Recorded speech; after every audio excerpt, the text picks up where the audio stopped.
bem-vindos, meus queridos, minhas queridas.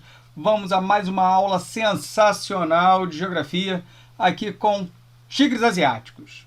Coreia do Sul, Taiwan, Hong Kong e Singapura. O que esses países e esses territórios têm em comum?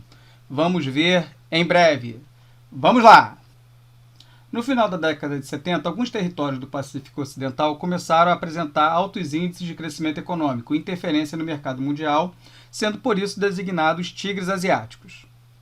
O que isso significa? Bom, esses territórios e países eram muito pobres, mas com uma população com um potencial de produção muito alto. Então começaram a receber investimentos em infraestrutura e educação.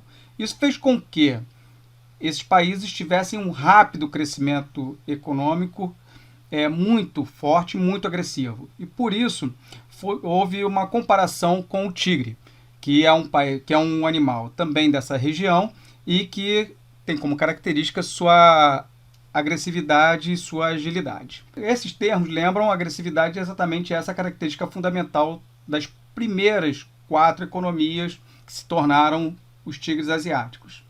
Hong Kong e Taiwan são considerados estados nacionais que formam também esse grupo.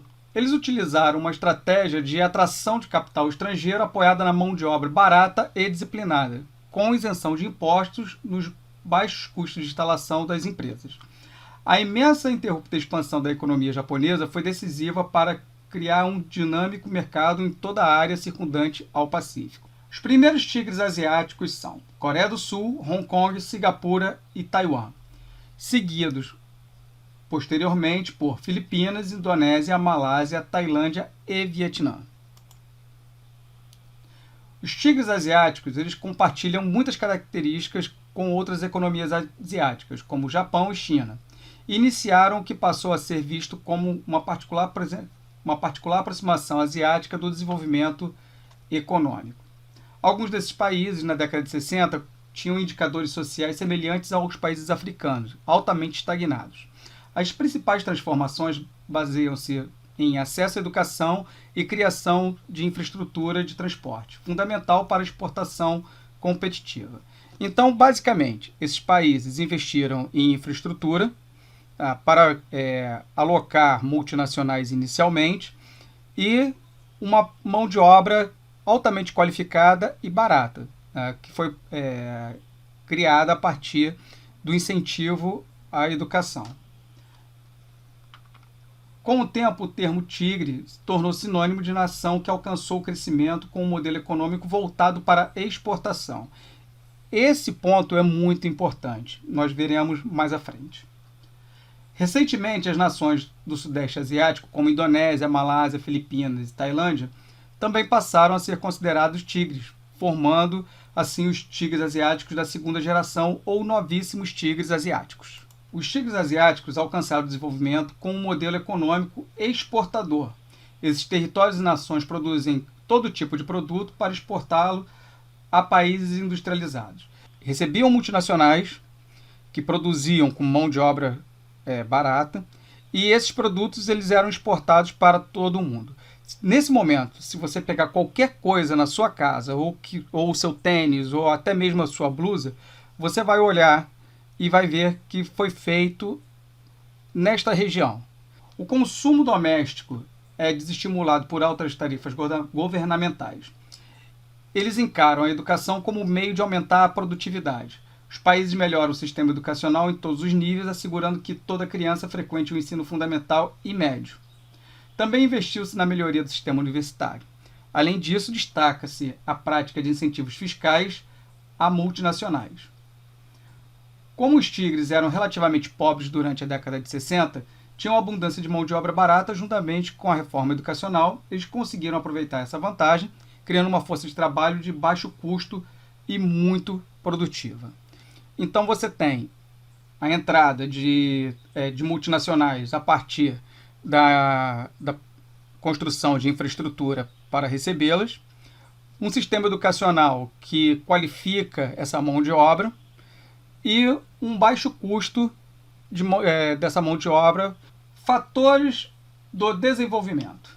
Então aqui temos elencados alguns pontos que foram importantes para o desenvolvimento dos tigres asiáticos. Além de um sério planejamento econômico, outros fatores favoreceram o desenvolvimento desses países. Alguns fatores muito importantes. Primeiro, investimento do capital estrangeiro, principalmente norte-americano e japonês, que via a esses países uma localização estratégica para fortalecer o capitalismo contra o socialismo na época da Guerra Fria. Exploração da força de trabalho relativamente barata, que compensava a falta de matéria-prima. As férias são muito reduzidas, praticamente não existe. A jornada de trabalho é elevada e a previdência social é restrita. Então, os direitos trabalhistas nesses países, eles são muito reduzidos. E isso reduz o custo da mão de obra, isso vai reduzir o custo de produção dos produtos. Distribuição mais equilibrada da renda em relação aos outros países capitalistas. Então, apesar das leis trabalhistas serem restritas, a renda média das famílias é muito próxima entre os mais ricos e os mais pobres. Os estados são altamente centralizados e ditatoriais. As economias são voltadas fundamentalmente para o mercado externo, o que é uma grande vantagem quando você tem uma economia global crescente, mas isso é uma grande desvantagem quando há uma crise global na economia. E você também tem a ética confucionista, que estabelece um modelo socioeconômico que enfatiza o equilíbrio social. Há uma consciência de grupo, hierarquia, a disciplina e o nacionalismo. As grandes empresas são vistas como grandes famílias, viabilizando muitas vezes a ordem e a maior produtividade. Crítica ao modelo exportador. Uma das principais críticas ao sistema econômico dos tigres asiáticos é o foco exclusivo na exportação, deixado de lado a importação de produtos e também o mercado interno. Com isso, essas economias se tornam extremamente dependentes da saúde econômica das nações compradoras. Ou seja, uma grande crise econômica que afete a saúde financeira dos países que importam seus produtos irá afetar drasticamente a economia dos tigres. Então, é uma equação muito delicada. Se você tem uma economia global crescente, você tem uma saúde financeira e um desenvolvimento econômico dos tigres. Se você tem uma economia global com problemas, como agora em 2020, com a pandemia, você começa a ter problemas econômicos. Por quê? Porque as nações param de comprar, porque não tem movimentação nas suas economias internas, e então esses países acabam entrando em crise econômica também. Tá? Bom, espero que vocês tenham gostado da nossa aula. Alguma dúvida, coloquem nos comentários, deem seu like, se inscrevam e, principalmente, estudem para o sucesso de vocês. Um grande abraço a todos e até mais.